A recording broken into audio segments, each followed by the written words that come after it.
Roman and Ada Schleybaugh allowed us to visit with them on their Holmes County farm. The Amish don't believe in posing for pictures, so you won't see any close-up shots of this Amish family, but you will hear what they have to say. Our farm is 134 acres. And my dad bought this farm back in 1929. On our farm we grow oats, corn, alfalfa hay, and humus hay. So usually we got a good oat crop. It'd be as much as 100 bushels to an acre. And corn goes as high as 150 bushels to an acre to 200 bushels an acre if you got the right kind of weather. Yeah, I'd say it is a good producing farm. I started plowing when I was 8 years old. When I was about 13 or 14 years old, I thought I'm never going to be a farmer. And after I was up just about 21, I didn't want to do anything else but farming. We got 6 sons and 3 daughters. Well, our son Eli is the youngest for our family, and he does the farming. Eli took a welding course about 2 years ago, and he's pretty good at welding, so he built himself a bale wagon. It's a hydraulic arm on the side. He puts on 4 big bales, and it works fine. Even the neighbors come in here and borrow it from him. While their parents work, Amish children go to school. These are one-room schools where students from 1st grade through 8th grade are taught together.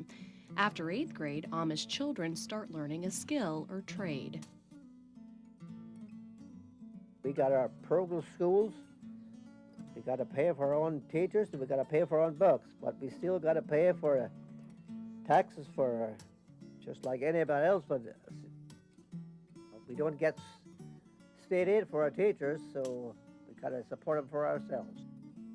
The subjects that the children learn about in school are reading, writing, arithmetic, English, and geography and history. Pretty much what the public schools learn, too.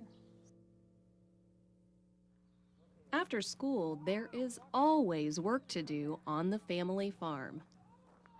Our children start helping when they're small. Once they came home from school, they had to change clothes into everyday working clothes. And each one had their separate job every night. And as they grew older, they had more heavier work. After they get grown up, most of them want to be on a farm again. But Amish farms are typically small, and Amish families are usually large. Dividing a small farm among several sons would result in farms too small to be self-sustaining. So many young Amish men are not able to farm their own land. They go out and work in the machine shops or welding shops or furniture shops. With their reputation for hard work and fine craftsmanship, the Amish are eagerly welcomed into these trades.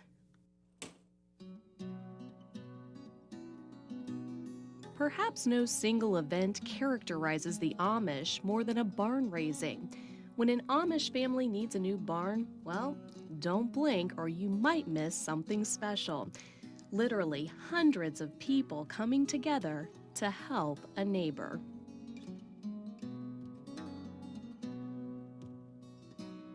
Well, in the day of a barn raising, usually the men are there by the time the sun comes over the horizon, and usually by noontime, they got the roof on the barn already. So it's wonderful. Just like in sickness or death, you know, we get together and help each other. We got our funerals at our home, not in the funeral home. We got burial grounds on our farms here. We're about a mile from here. We got our burial ground where our parents are buried. Just about all the Amish people can talk German and English because they speak German before they go to school, and after they go to school, they have to learn English. We always speak German at home, but the German is a lot easier for me than the English is. But my English isn't good anyhow.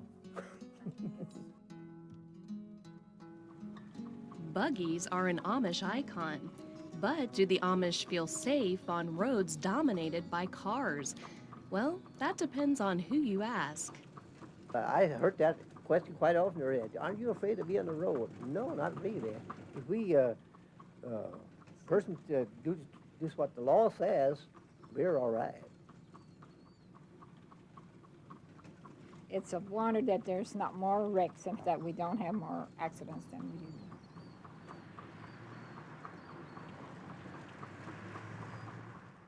Now they got two traffic lights in Berlin, which really helped out because the people got to stop before. You just hardly couldn't cross the road anymore. It's a lot better it was, but it's still it's real busy. Some people visit Amish country and wonder where they can find an Amish church. Old Amish people worship in their home. Amish families take turns hosting the worship service. This seems to make the Amish even more close-knit, and it allows them time to share their experiences. In the summertime, we go out under a shade tree or on a porch and do our visiting there, then we leave for home. We kind of enjoy it that way. The Schlebaws often have non-Amish visitors in their home, and these guests are always treated to a traditional Amish meal. We usually have like maybe potatoes and noodles and 2 kinds of meat and a salad, homemade bread, some kind of dessert afterwards. That's pretty much the menu. They do spend a lot of time in the kitchen. The other night we had a couple here from California, and she told us that she's got a daughter and a granddaughter living in New York, and that about twice a week they email each other, and she can even see the granddaughter and the granddaughter can see her and they can talk together. Isn't that amazing? I can't understand it. There's lots being talked about the new technology, but we just kind of are satisfied staying away with it as much as we can.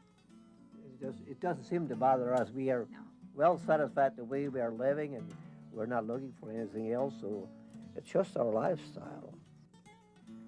No electricity, no cars, no photographs. The Amish have chosen the simple life. Why? When Jesus was here on earth, why, he lived a very simple life, and we want to follow him, follow in his footsteps as best we can.